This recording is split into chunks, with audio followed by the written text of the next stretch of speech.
بسم اللہ الرحمن الرحیم. شروع اللہ کا نام لے کر جو بڑا مہربان نہایت رحم والا ہے. ایسے لوگوں کے لیے ہمیشہ رہنے کے باغ ہیں جن میں ان کے محلوں کے نیچے نہریں بہ رہی ہیں. ان کو وہاں سونے کے کنگن پہنائے جائیں گے اور وہ باریک دیبا اور اطلس کے سبز کپڑے پہنا کریں گے اور تختوں پر تکیے لگا کر بیٹھا کریں گے. کیا خوب بدلہ اور کیا خوب آرام گاہ ہے. اور ان سے دو شخصوں کا حال بیان کرو جن میں سے ایک کو ہم نے انگور کے 2 باغ عنایت کیے تھے اور ان کے گردا گرد کھجوروں کے درخت لگا دیے تھے اور ان کے درمیان کھیتی پیدا کر دی تھی. دونوں باغ کثرت سے پھل لاتے اور اس کی پیداوار میں کسی طرح کی کمی نہ ہوتی اور دونوں میں ہم نے ایک نہر بھی جاری کر رکھی تھی. اور اس طرح اس شخص کو ان کی پیداوار ملتی رہتی تھی. تو ایک دن جبکہ وہ اپنے دوست سے باتیں کر رہا تھا کہنے لگا کہ میں تم سے مال و دولت میں بھی زیادہ ہوں اور جتھے اور جماعت کے لحاظ سے بھی زیادہ عزت والا ہوں. اور ایسی شیخیوں سے اپنے حق میں ظلم کرتا ہوا اپنے باغ میں داخل ہوا. کہنے لگا کہ میں نہیں خیال کرتا کہ یہ باغ کبھی تباہ ہو اور نہ خیال کرتا ہوں کہ قیامت برپا ہو. اور اگر میں اپنے پروردگار کی طرف لوٹایا بھی جاؤں تو وہاں ضرور اس سے اچھی جگہ پاؤں گا. تو اس کا دوست جو اس سے گفتگو کر رہا تھا کہنے لگا کہ کیا تم اس ذات سے کفر کرتے ہو جس نے تم کو مٹی سے پیدا کیا, پھر نطفے سے, پھر تمہیں پورا آدمی بنایا؟ مگر میں تو یہ کہتا ہوں کہ اللہ ہی میرا پروردگار ہے اور میں اپنے پروردگار کے ساتھ کسی کو شریک نہیں کرتا. اور جب تم اپنے باغ میں داخل ہوئے تو تم نے ما شاء اللہ لا قوت الا باللہ کیوں نہ کہا؟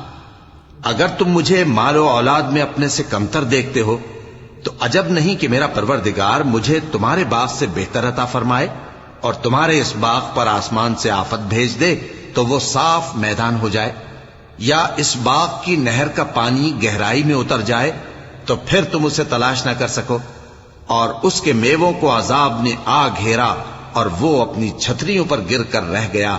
تو جو مال اس نے اس پر خرچ کیا تھا اس پر حسرت سے ہاتھ ملنے لگا اور کہنے لگا کہ کاش میں اپنے پروردگار کے ساتھ کسی کو شریک نہ بناتا. اس وقت اللہ کے سوا کوئی جماعت اس کی مددگار نہ ہوئی اور نہ وہ بدلہ لے سکا. یہاں سے ثابت ہوا کہ حکومت سب اللہ کی ہے. جو معبود برحق ہے وہی بہترین ثواب عطا کرنے والا اور بہترین انجام لانے والا ہے. اور ان سے دنیا کی زندگی کی مثال بھی بیان کر دو کہ وہ ایسی ہے جیسے پانی جسے ہم نے آسمان سے برسایا تو اس کے ساتھ زمین کی پیداوار مل کر نکلی, پھر وہ چورا چورا ہو گئی کہ ہوائیں اسے اڑاتی پھرتی ہیں. اور اللہ تو ہر چیز پر قدرت رکھتا ہے. مال اور بیٹے تو دنیا کی زندگی کی رونق و زینت ہیں, اور نیکیاں جو باقی رہنے والی ہیں وہ ثواب کے لحاظ سے تمہارے پروردگار کے ہاں بہت اچھی اور امید کے لحاظ سے بہت بہتر ہیں. اور جس دن ہم پہاڑوں کو چلائیں گے اور تم زمین کو صاف میدان دیکھو گے اور ان لوگوں کو ہم جمع کر لیں گے تو ان میں سے کسی کو بھی نہیں چھوڑیں گے, اور سب تمہارے پروردگار کے سامنے صف باندھ کر لائے جائیں گے. تو ہم ان سے کہیں گے کہ جس طرح ہم نے تم کو پہلی بار پیدا کیا تھا اسی طرح آج تم ہمارے سامنے آئے, لیکن تم نے تو یہ خیال کر رکھا تھا کہ ہم نے تمہارے لیے قیامت کا کوئی وقت مقرر ہی نہیں کیا. اور اعمال کی کتاب کھول کر رکھی جائے گی تو تم گناہگاروں کو دیکھو گے کہ جو کچھ اس میں لکھا ہوگا اس سے ڈر رہے ہوں گے اور کہیں گے ہائے شامت, یہ کیسی کتاب ہے کہ نہ چھوٹی بات کو چھوڑتی ہے نہ بڑی کو, کوئی بات بھی نہیں مگر اسے لکھ رکھا ہے. اور جو عمل کیے ہوں گے سب کو حاضر پائیں گے, اور تمہارا پروردگار کسی پر ظلم نہیں کرے گا. اور جب ہم نے فرشتوں کو حکم دیا کہ آدم کو سجدہ کرو تو سب نے سجدہ کیا مگر ابلیس نے نہ کیا. وہ جنات میں سے تھا تو اپنے پروردگار کے حکم سے باہر ہو گیا. کیا تم اس کو اور اس کی اولاد کو میرے سوا دوست بناتے ہو حالانکہ وہ تمہارے دشمن ہیں؟ اور شیطان کی دوستی ظالموں کے لیے اللہ کی دوستی کا برا بدل ہے.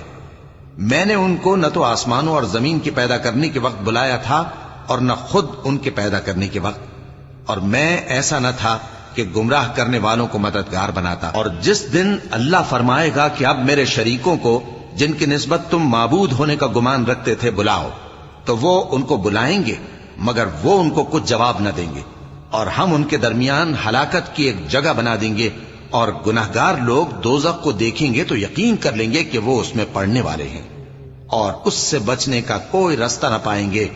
اور ہم نے اس قرآن میں لوگوں کے سمجھانے کے لیے طرح طرح کی مثالیں بیان فرمائی ہیں، لیکن انسان سب چیزوں سے بڑھ کر جھگڑالو ہے۔ اور لوگوں کے پاس جب ہدایت آ گئی تو ان کو کس چیز نے منع کیا کہ ایمان لائیں اور اپنے پروردگار سے بخشش مانگیں، بجز اس کے کہ اس بات کے منتظر ہوں کہ انہیں بھی پہلوں کا سا معاملہ پیش آئے یا ان پر عذاب سامنے سے آ جائے۔ اور ہم جو پیغمبروں کو بھیجا کرتے ہیں تو صرف اس لیے کہ لوگوں کو اللہ کی نعمتوں کی خوشخبریاں سنائیں اور عذاب سے ڈرائیں۔ اور جو کافر ہیں وہ باطل کی مدد سے جھگڑا کرتے ہیں تاکہ اس سے حق کو پھسلا دیں، اور انہوں نے ہماری آیتوں کو اور جس چیز سے ان کو ڈرایا جاتا ہے اسے ہنسی بنا لیا ہے۔